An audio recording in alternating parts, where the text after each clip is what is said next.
Of all the challenges that being first generation immigrant brings, there's one in particular that nobody plans and thinks in advance, and that is taking care of aging parents. I feel that this topic is so close to everybody's heart, so why don't we unpack it today? Welcome to yet another episode of Chai in the Bay, where we unpack modern life over a cup of chai. I'm here with my besties and co-hosts, Manisha and Shipra. If you haven't yet, please do follow our channel and subscribe to our podcast. If you like our episodes, give us a thumbs up and let us know so that we can keep bringing you more content that you enjoy. All right, ladies. So, exciting thing in my life. My mother-in-law, my in-laws, they are actually arriving next week, and I'm very excited about it. Nice. Because my mother-in-law is an excellent cook. And I realize that I am probably one of the fortunate ones who still have the luxury of their mother-in-law cook for them. So I'm not full-blown in the caregiving mode, but I understand that many people in my network, including you guys, are starting to get into that full-blown caregiving mode. So I thought we'd talk about it today. And one of the obvious options when it comes to caregiving is bringing parents over to United States, right? Just as everything in life, that option is the process of going through the immigration process for them, and the outcome when they eventually become either permanent resident or citizens, it's still very loaded. So why don't we unpack that today? Yeah, my parents just got their green card recently, so Nice. I just seen that happen, and oh my gosh, yes, that was a journey. What about you, Deepa? Your parents had done it already, right? Your in-laws and parents. Yeah, my parents were here for 20 years. Wow.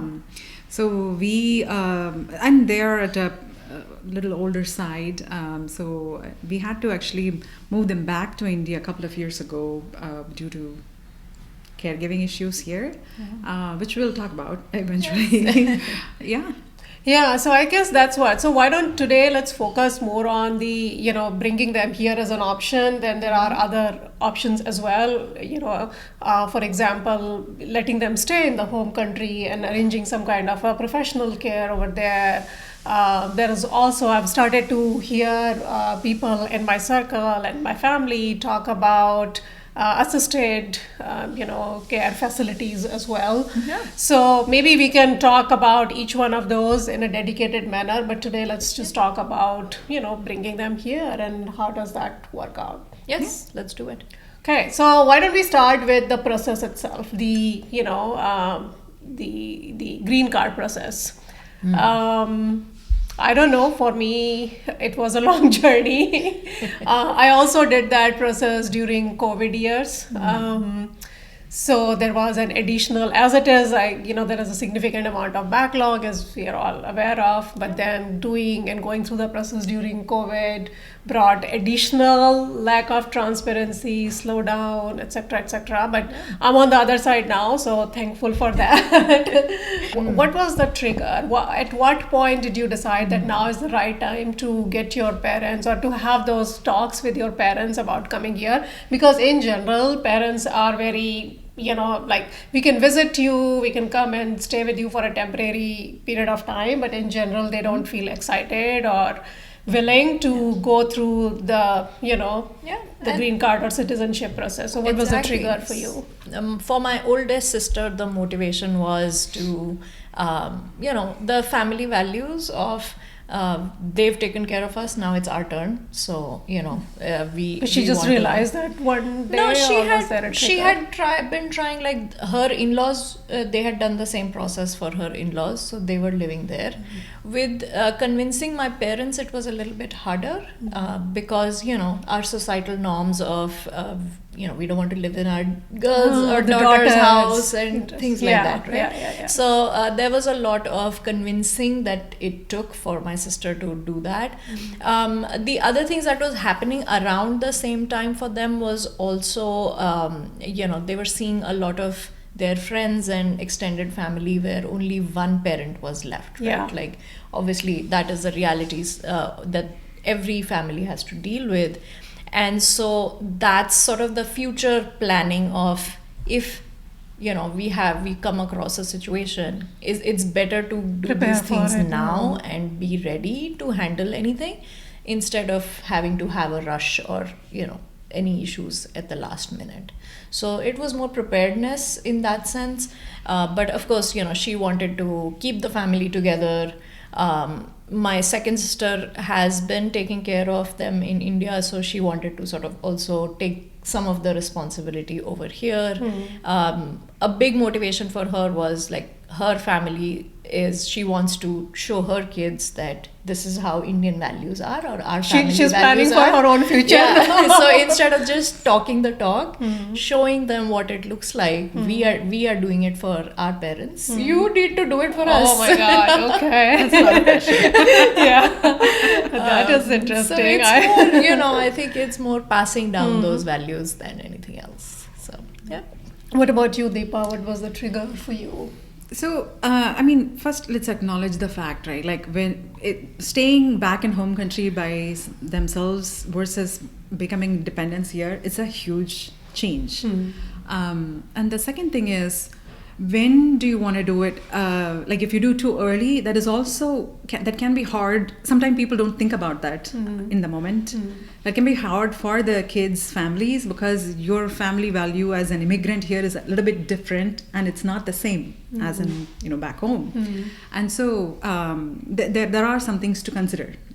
Not make those decisions too early. So when to step in versus when to leave them be by themselves is a huge thing.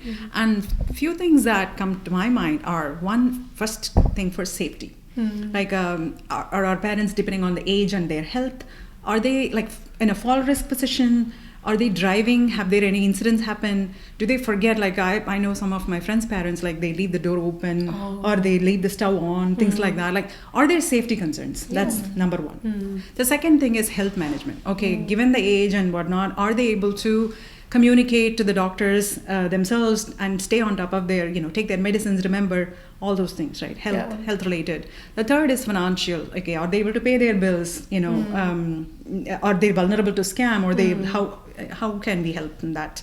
And then fourth is daily activity, right? Bathing, eating, like everything, like even walking. All those four things are the indicators, in my opinion. But not all those warrant immediately, okay, move here, but rather, what are some things we can manage from the remote, right? Like a financial thing we can do, set up auto payment online, right? And sometimes, depending on our own, community, relatives, friends, is there anything we can rely on others to check in on them periodically, drop in?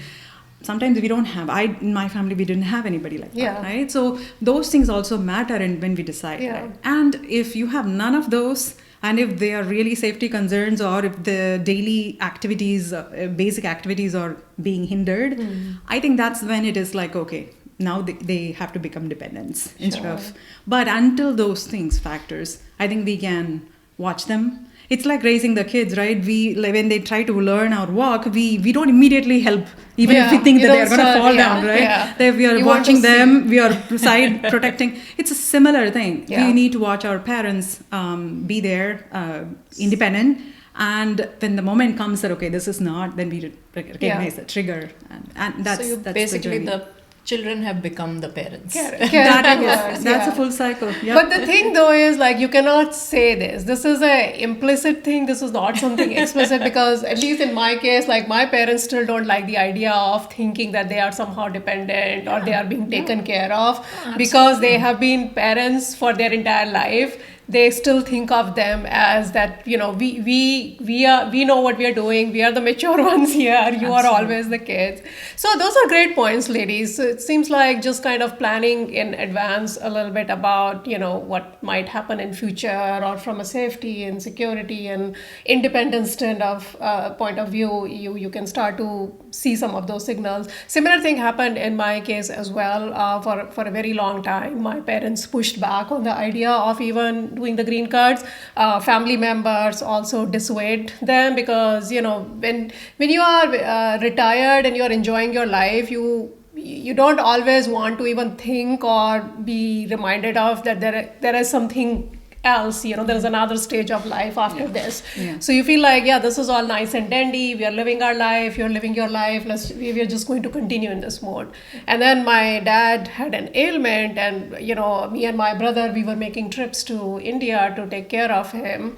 And that was kind of our trigger to make a decision and, put more pressure on them to go through the process as an option, as an option. No, I think that's true. Like if I think a little bit harder, like my parents agreeing, like my sister's been pushing them to do this for a long time, but the thing that sort of changed their mind was my mother's health, right? Delhi, like she has a condition where Delhi's environment is really making it worse. Here, just the weather is so much better for her, right? It's not going to cure her, but it's better for her, gives her more longevity. So we're talking about all of these things. I think we should also acknowledge that not everybody has that option, right? We may have all these conditions, but given immigration, like we are still on green card, and so my husband's, like my father-in-law, my husband's dad, we cannot bring him here, right? We cannot process his green card until you become a citizen. Even though, so we like as much as we would like that to happen, it's just not an option right now. So. Yeah, exactly. So let's talk about the process itself. How was the green card application? And you said you did not have to go through it. Did you witness any? Yeah, I think I was a passive observer of the whole thing. It was certainly not an easy How long did it take? I think the one that they had tried to do in India, where my parents lived in India and they tried to get their green card while being there, that took longer. Obviously, COVID had a lot to play into it. The fact that the whole paperwork, everything was different because they were doing it from outside. That was much more harder. Not that this one, them living here was not harder, but I feel like it was shorter. It didn't even take a whole year, right? They came in, like they were visiting here for my niece's wedding. Of course, there's like a 3-month wait period you have to have before you can apply.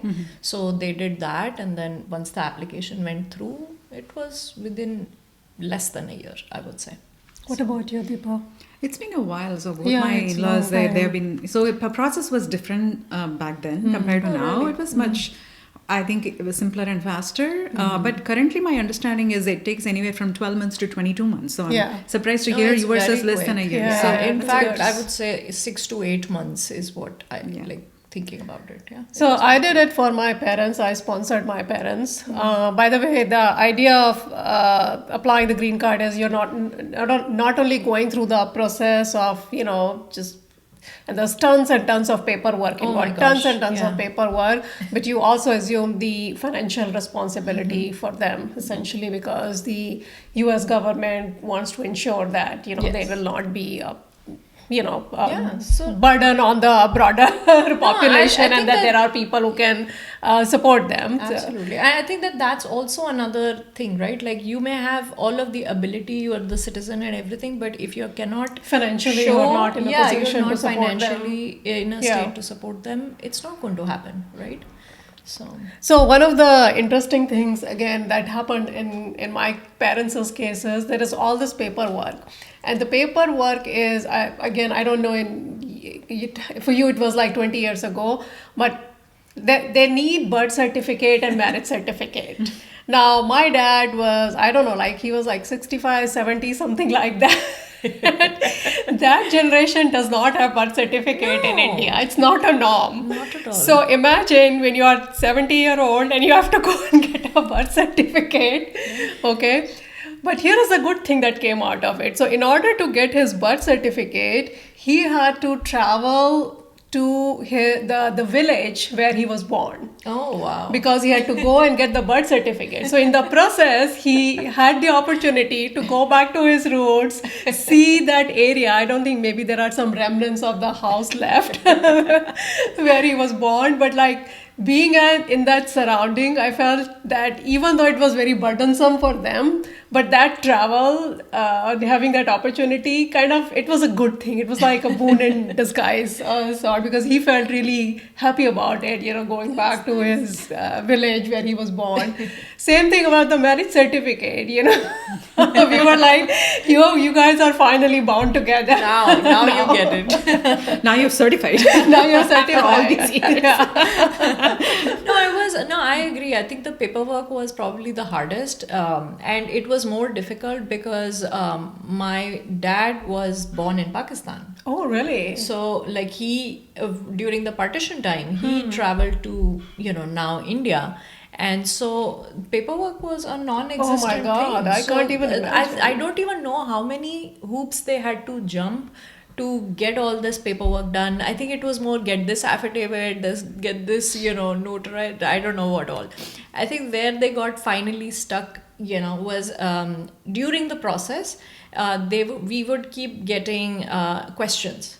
And they would only send one question at a time. Okay, now I need this one document. And so my sister in India would go to my parents' house, dig through I don't know how many closets and trunks of documents to find this 10th transcript, like 10th standard, like 10th grade transcript for my mother, and like the some other transcript from my father, and she's like digging and nobody can find it, and then finally found it. Then how do you send it here, like the back and forth, and oh my gosh, it's like you get to relive your life a little bit, because you have to go back arranging all the records, everywhere you have lived, everywhere you have worked. It's kind of living through in a reverse chronological imagine order. Our lives, like I the lesson for me was you don't throw anything, because I am a minimalist, right? So if I haven't used something in like 1 year, it's out. So now it's a lesson for me. It's like, who knows when I'll need what. So maybe I need to save this. So let's talk about the medical part now. Okay. So medical insurance, let's say they go through the process and, lo and behold, you manage to get over the hump, and now you have the green card. And then the next kind of phase, next part of the leg of the journey starts, which is the medical, which, as we all know, that, medical insurance and, healthcare in general in United States is very expensive, very complicated. And on top of that, if parents have any pre-existing conditions, that makes things even more harder. So how have you guys been managing that? Yeah, I think again, laws have changed a lot since years ago. But I think my understanding is that you have to establish a non-consecutive, like a continuous stay here, meaning they get the green card, they come here 6 months, go back 6 months. That's not going to work. They have to live continuously here to be eligible to get that, healthcare benefit. But even then, let's say, our parents, like I think they're all like, they didn't work here. So they didn't pay tax here or contribute here. So that there is also a clause where if you are that, then you can not immediately, you have to actually pay premium. You either have to work here or you have other conditions. You have paid, so you have social security, you have paid tax for 10 years, things like that. Then you are eligible at the age, like minimum age, like us, 67, right. whatever that, whenever it takes yeah, them, right? Yeah. But if given our parents have not done that, then they are only eligible for a premium based, even like after establishing the minimum 5 years of consecutive. So those things are the things we have to consider in our mind, like at their age of application, when we are bringing them, okay, how long before healthcare can kick in, like are we able to handle any emergency, things like that, whatnot. But I think for us in California, there is also Medi-Cal, which is in addition to Medicare. I think that's a much more, they have been more... I wouldn't say forgiving, but sort of. They have been more accepting of, immigrants and covering it. But I understand even that is changing now, like right now in this current period. So who knows? From January 26, I'm talking about. Oh, is that so? It's something is changing about Medicare? Yes. Oh, I didn't know that. Okay. Yeah. So they are also like very stringent about like, hey, what income, like for example, what income our parents have or properties they have. Like now they are looking at more. India? Yeah. Oh, wow. I think they're looking more things now.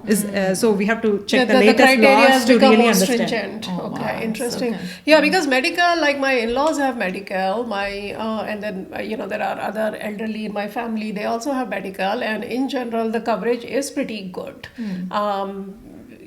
They have gone through a lot of different procedures and medication.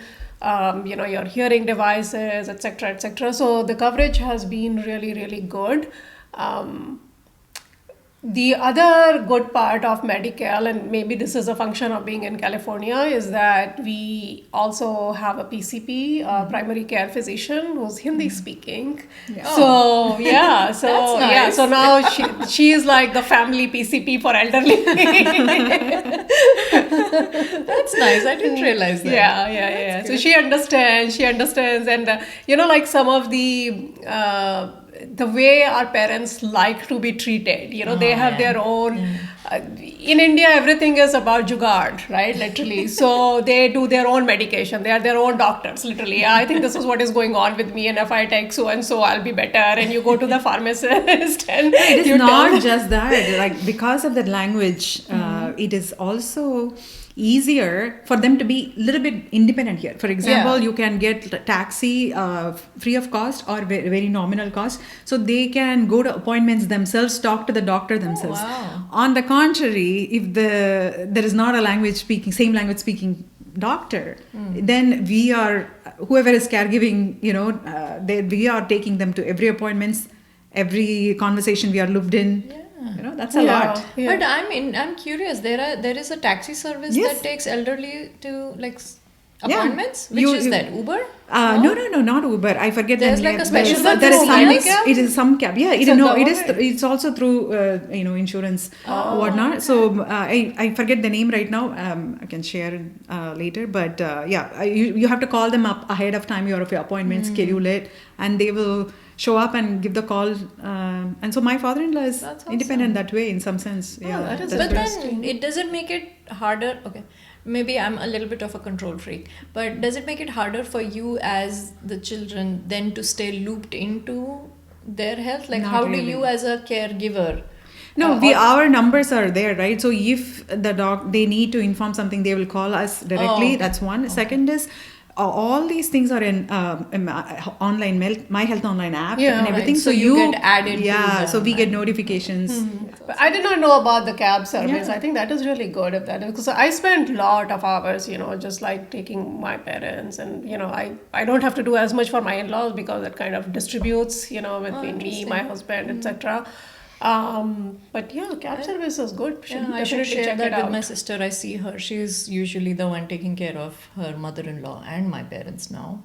And With cab service is not appointments just for and medical this and- appointments. Yeah, for For anything. Like Oh, they need really? to go shopping. For They seniors. provide they cab provide that. service to go shopping. Shopping, because say they are seniors, right? You don't. I mean, Yeah, even you for people who go are to the living. salon, right? Like a haircut Or something. anything, right? They That would need be so I mean, you convenient. don't want them to drive if they are not feeling no, sure, confident or sure. their health is not. So Any experience from any insights that you have? I think their biggest sort of adjustment was medications.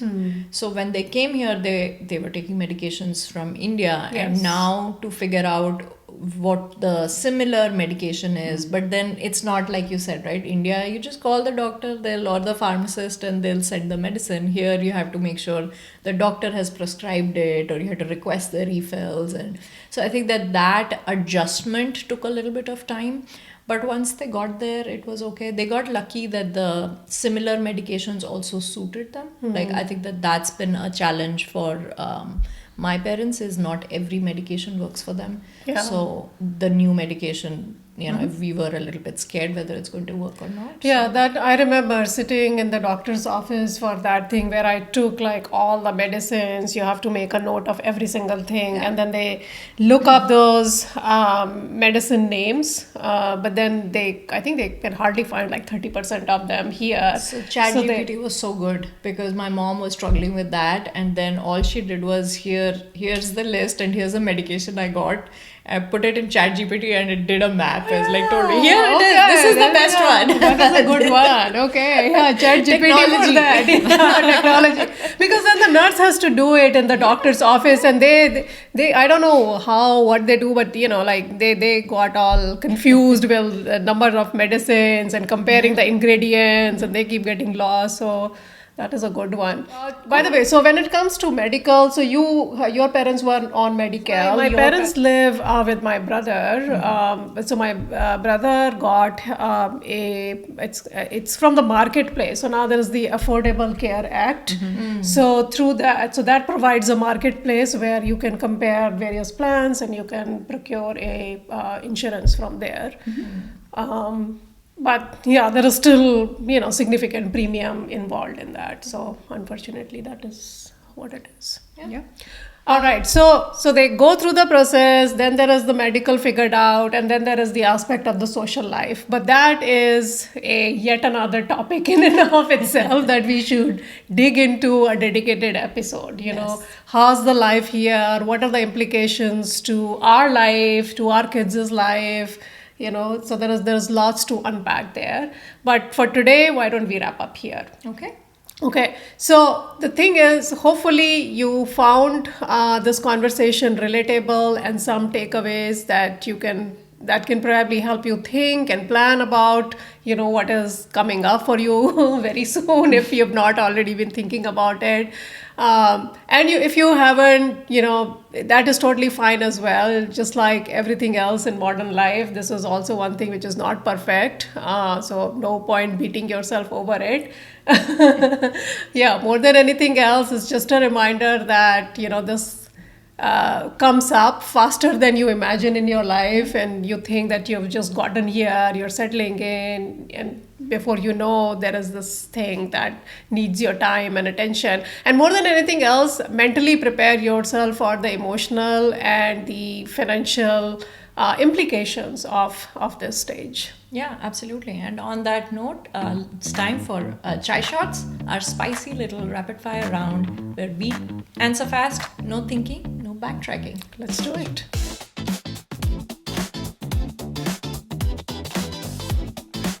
All right, ladies, are you ready for today's Chai Shots? Let's do it. Okay.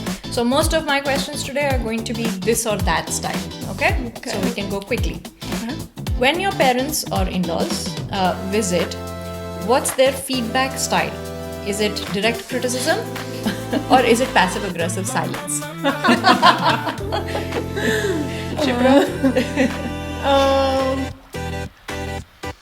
There is definitely no passive-aggressive silence. Thank God. So direct criticism. Yeah. What about you, Deepa? It's hard. I mean, maybe it's combined. It's a mix of two. Both. It could be. It's not passive aggressive. That's that option. But sometimes, like you have to infer it.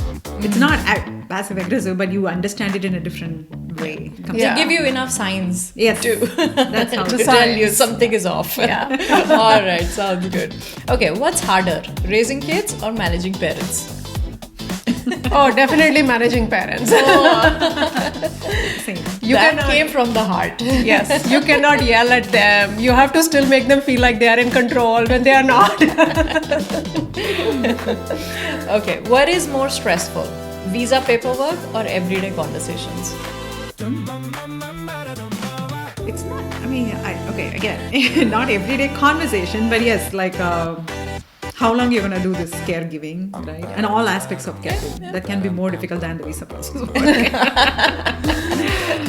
Yeah. You agree? I don't know because I have not gotten there. So perhaps when I get to your stage, I will feel that way. Right now, it's the visa paper. Visa paperwork. Okay, yes. Both are equally hard, but depends on which stage you're at. Yeah, exactly. Okay. Your parents' view of your life. You're too busy. Or what do you even do all day? So like, do they even understand what too you're busy. doing? Yeah. Too busy? Yeah. Okay, all right. Okay, boundaries, especially if they're around, this is an important one.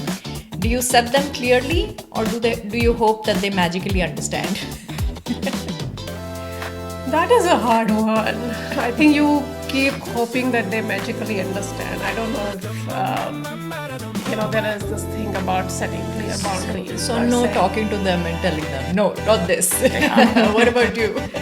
It's similar because we are, that's not a culture that we Yeah. grow up or that we have, that's not the kind of the relationship we have. So it's mostly second. Yeah. You give them, just like they're giving you hints, you give them hints. Yeah, that's about it. All right, last one. What hurts more? This is an emotional one. Seeing them age or not knowing how to help? Both. It sure is. It's always tough Yeah. and emotional with the parents. All right. On that note, we wrap our chai shots, our fun, chaotic, and sometimes a little bit emotional round. Hope you enjoyed it. So I know we are not alone in this, and we would love to understand where you are in this journey, and do you have any thoughts on this? Drop us a comment. Thanks for tuning in to yet another episode of Chai in the Way. Don't forget to follow, subscribe, like, or tag somebody who you think would benefit from these discussions. Thanks for joining again. Bye.